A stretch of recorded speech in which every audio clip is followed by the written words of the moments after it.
드팀전 장터리를 시작한 지 20년이나 되어도 허생원은 봉평장을 빼놓은 적은 드물었다. 충주, 제천 등의 이웃군에도 가고 멀리 영남 지방도 헤매기는 하였으나 강릉쯤에 물건하러 가는 외에는 처음부터 끝까지 군내를 돌아다녔다. 닷새만큼씩의 장날에는 달보다도 확실하게 면에서 면으로 건너간다. 고향이 청주라고 자랑삼아 말하였으나 고향에 돌아간 일도 있는 것 같지는 않았다. 장에서 장으로 가는 길에 아름다운 강산이 그대로 그에게는 그리운 고향이었다. 반달 동안이나 뚜벅뚜벅 걷고 장터 있는 마을에 거의 가까웠을 때 거친 나귀가 한바탕 우렁차게 울면 더구나 그것이 저녁녘이어서 등불들이 어둠 속에 깜빡거릴 무렵이면 늘 당하는 것이건만 허생원은 변치 않고 언제든지 가슴이 뛰놀았다. 젊은 시절에는 알뜰하게 벌어 동푼이나 모아본 적도 있기는 있었으나 읍내의 백중이 열린 해 호탕스럽게 놀고 투전을 하고 하여 사흘 동안에 다 털어버렸다. 나기까지 팔게 된 판이었으나 애끓는 정본에 그것만은 이를 물고 단념하였다.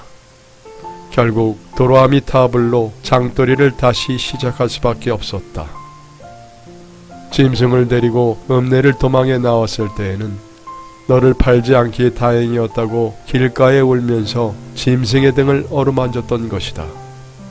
빚을 지기 시작하니 재산을 모을 염은 당초에 틀렸고 간신히 입에 풀칠을 하러 장에서 장으로 돌아다니게 되었다. 호탕스럽게 놀았다고는 하여도 계집 하나 후려보지는 못하였다. 계집이란 쌀쌀하고 매정한 것이었다. 평생 인연이 없는 것이라고 신세가 서글퍼졌다. 일신에 가까운 것이라고는 언제나 변함없는 한필의 당나귀였다. 그렇다고는 하여도 꼭 한 번의 첫 일을 잊을 수는 없었다.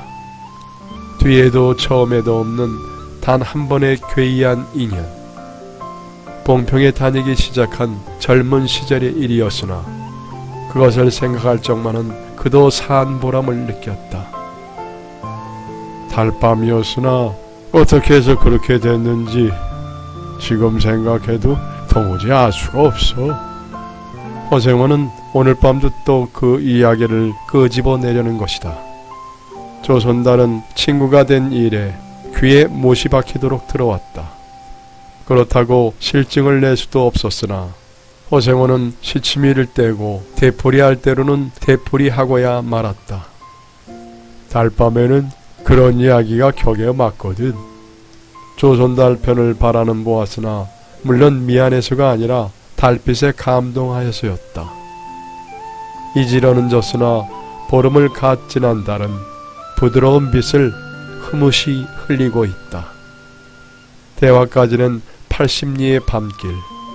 고개를 둘이나 넘고 개울을 하나 건너고 벌판과 산길을 걸어야 된다. 길은 지금 긴 산허리에 걸려있다. 밤중을 지난 무렵인지 죽은 듯이 고요한 속에서 짐승 같은 달의 숨소리가 손에 잡힐 듯이 들리며 콩포기와 옥수수 잎새가 한층 달에 푸르게 젖었다.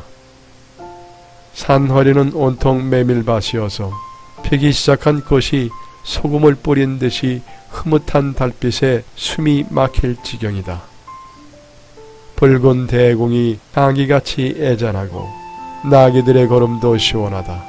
길은 좁은 까닭에 세 사람은 나귀를 타고 외줄로 늘어섰다. 방울소리가 시원스럽게 딸랑딸랑 메밀밭계로 흘러갔다. 앞장선 허생원의 이야기 소리는 꽁무니에 선 동이에게는 확적히는 안 들렸으나 그는 그대로 개운한 제멋에 적적하지는 않았다. 장이선 꼭 이런 날 밤이었지. 객주집 토방이란 무더워서 잠이 들어야지. 밤중은 데서 혼자 일어나 개울가에 목욕을 하러 나갔지. 봉평은 지금이나 그제나 마찬가지야. 보이는 곳마다 메밀밭이어서 개울가가 어디 없이 하얀 꽃이야. 돌밭에 벗어도 좋을 것을 달이 너무나 밝은 까닭에 옷을 벗으러 물방앗 안으로 들어가지 않았나. 참 이상한 일도 많지. 거기서 난데없는 성서방네 처녀와 마주쳤단 말이네. 봉평서야 제일 가는 일색이었지. 팔자에 있었나 보지. 아무렴 하고 응답하면서 말머리를 아끼듯이 한참이나 담배를 빨 뿐이었다. 구수한 자줏빛 연기가 밤 기운 속에 흘러서는 녹았다. 날 기다리는 것은 아니었으나 그렇다고 달리 기다리는 논팽이가 있는 것도 아니었네. 처녀는 울고 있었단 말이야. 짐작은 되고 있으나 송서방네는 한창 어려워서 들고 날 판인 때였지. 한 집안 일이니 딸에겐들 걱정이 없을 리가 있겠나. 좋은 데만 있으면 시집도 보내려만 시집은 죽어도 싫다지. 그러나 처녀란 울 때같이 정을 끊는 때가 있을까? 처음에는 놀라기도 한 눈치였으나 걱정 있을 때는 누그러지기 쉬운 듯 해서 이럭저럭 이야기가 되었지. 생각하면은 무섭고도 기막힌 밤이었어. 제천인지로 주랭낭을 놓은 건 그 다음날이었지. 다음 장도막에는 벌써 온 집안이 사라진 뒤였네. 장파는 소문에 발컨 뒤집혀 오죽해야 술집에 팔려가기가 상수라고 처녀의 뒷공론이 자자들 하단 말이야. 제천 장판을 몇 번이나 뒤졌겠나. 허나 처녀의 꼴은 꼭 먹은 자리야. 첫날 밤이 마지막이었지. 그때부터 봉평이 마음에 든 것이 반평생을 두고 다니게 되었네. 반평생인들 잊을 수 있겠나. 수 좋았지. 그렇게 신통한 일이란 쉽지 않아. 항영 못난 거 너도 새끼 낳고 걱정 넣고 생각만 해도 진저리가 나지. 그러니까 늙은막까지 창돌뱅이로 지내기도 힘드는 노릇 아닌가. 나는 말이야 칼까지만 하고 이 생계와도 하직하려네. 대화쯤에 조그마한 전방인 하나 버리고 식부도를 부르겠어. 뭐 사시상촌 뚜벅뚜벅 걷기란 여간 이래야지. 이 처녀나 만나면은 같이나 살까. 난 거꾸로 질 때까지 이 길을 걷고 저 달을 볼 테야. 산길을 벗어나니 큰 길로 튀어졌다. 꽁무니의 동이도 앞으로 나서 나귀들은 가로늘어섰다. 이 총각도 젊겠다. 지금이 한창 시절이었다. 충주집에서는 그만 실수를 해서 그 꼴이 되었으나 설계 생각 말기에. 천만에요. 대려 부끄러워요. 계집애란 지금 웬 제격인가요? 자나 깨나 어머니 생각뿐인데요. 허생원의 이야기로 실심이 한 끝이라 동이와 어조는 한풀 수그러진 것이었다. 아비 엄이란 말에 가슴이 터지는 것도 같았으나 제겐 아버지가 없어요. 피부치라고는 어머니 하나뿐인걸요. 돌아가셨나? 당초부터 없었어요. 그런 법이 세상에. 생혼과 선달이 야단스럽게 껄껄들 웃으니 동이는 정색하고 우길 수밖에는 없었다. 부끄러워서 말하지 않으려고 했으나 정말이에요. 제천촌에서 달도 차지 않는 아이를 낳고 어머니는 집을 쫓겨났지요. 우스운 이야기나 그러기 때문에 지금까지 아버지 얼굴도 본 적이 없고 있는 고장도 모르고 지내왔어요. 고개가 앞에 놓인 까닭에 세 사람은 나귀를 내렸다. 돈덕은 험하고 입을 벌리기에도 대끈하여 이야기는 한동안 끊겼다. 나귀는 건듯하면 미끄러졌다. 허생호는 숨이 차 몇 번이고 다리를 쉬지 않으면 안 되었다. 고개를 넘을 때마다 나이가 알렸다. 동이 같은 젊은 축이 끝이 없이 부러웠다. 땀이 등을 한바탕 쭉 씻겨 내렸다. 고개 너머는 바로 겨울이었다. 장마에 흘겨버린 널다리가 아직도 걸리지 않는 채로 있는 까닭에 벗고 건너야 되었다. 호의를 벗어 띠로 등에 얼개매고 반벌거숭이의 우스꽝스러운 꼴로 물속에 뛰어들었다. 금방 땀을 흘린 뒤였으나 밤물은 뼈를 찔렀다. 그래, 대체 기르긴 누가 기르고? 어머니는 하는 수 없이 의부를 얻어가서 술 장사를 시작했지요.